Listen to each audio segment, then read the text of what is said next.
So I have been looking forward to shooting this recipe video for like 2 weeks. When Walker told me we were gonna do this, I was like, yes, because I love having Walker in the videos. Normally he's behind the camera. So do you want to tell them what we're making? Yeah, so we are going to be making a coconut chickpea curry. It is delicious. It is an old favorite from the blog.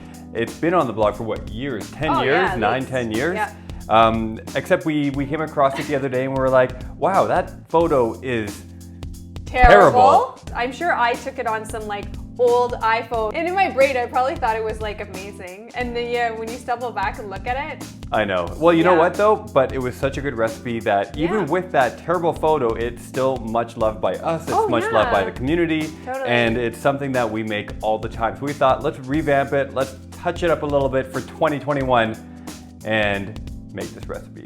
So we want to thank Kiln for sponsoring this video. These gorgeous knives that don't just look good, they are fantastic. Because this recipe we're making, there's a lot of chopping and it just makes food prep so much easier when you have good knives. Okay, so in this chickpea coconut curry, we have onions, we have cauliflower, we have green cabbage, we have sweet potato. So we've got tons of amazing vegetables. This is a really big cabbage. We're not gonna use the whole thing.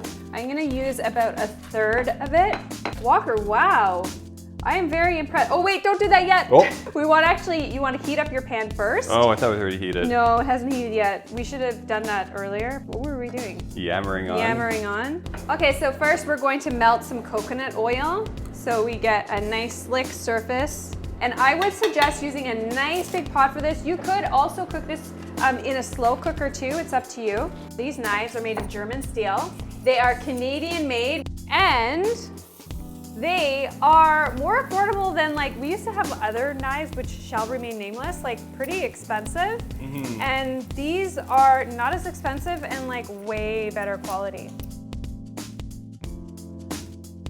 So this is the curry powder I'm using. Now turmeric is known as the main spice in curry and has a warm and sort of bitter qualities to it, but it definitely adds this beautiful color. It has been used in India for nearly 4,000 years, but is definitely a very trendy superfood now and very popular. So I have 2 tablespoons. I'm not gonna use the whole tablespoons yet, both. I'm gonna put about half a tablespoon in right now. A little bit of salt. I'm just gonna sweat these onions. And if your pan starts to get a bit dry, no problem, just add a little bit more coconut oil. The other thing you could do, if you don't want to add more oil, you can add a little bit of water. So Walker is cutting up. Tell us about the sweet potato. It's a sweet potato. It is orange. It is delicious. Rich in fiber. Rich in fiber, that's the word I'm looking for. By the way, this recipe is totally plant-based. We have so much fiber, so much vitamin C, vitamin A, tons of phytonutrients. It's packed with so much flavor. And then of course, the coconut milk just brings it all together because it is a chickpea coconut curry. Okay, so I'm gonna add my oregano.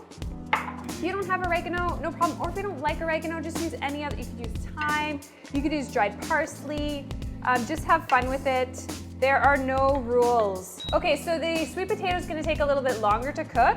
What's gonna help this cook? I also have some veggie stock. I'm gonna add a little bit of the veggie stock and then I'll bring this up to a little bit of a simmer so that it helps the sweet potato cook faster. All right, so the sweet potato is cooked a bit. We can add our remaining ingredients like our cauliflower or cabbage.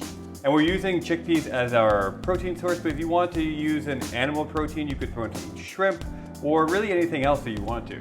But this recipe is totally plant-based, so chickpeas add a great source of fiber and protein, and they've got iron. So we're gonna add the rest of our veggie stock now.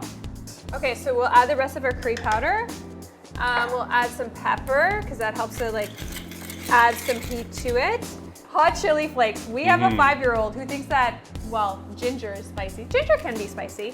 And at the end, we'll add some lime just to bring that citrusy flavor in. So we're using full fat coconut milk. That is key to our coconut curry. Oh, look at that. But you don't want to add it when it's piping hot because then the coconut milk will curdle. Okay, so I want to thicken it up a bit. So I have 2 tablespoons of arrowroot flour. I'm going to add some water to that. and then I'm gonna put that in. All right, so it looks like it's thickened up nicely. Oh my gosh, it looks amazing. It smells so good. Now we're just putting everything in a bowl, but traditionally curries are served with rice, but you can do it either way, whatever you feel like. Okay, so now it's time to enjoy the chickpea coconut curry. But first, we need to set the mood. All right, shall we dig in? Let's do it. Yum. So creamy, flavorful, so many textures and flavors just like bursting in my mouth. What do you think? It's really nice. The lime at the end of it really brings out the flavors. All the flavors come together so magically well. So if you guys like this video, give us a thumbs up. 2 thumbs up. Yeah, I have a feeling you will like it. Lots of thumbs. Yeah. Hit the little bell so you always get a notification when we have a new video. And comments or questions, put below, and we hope you have a joyous day. Bye, everyone. Bye, everybody.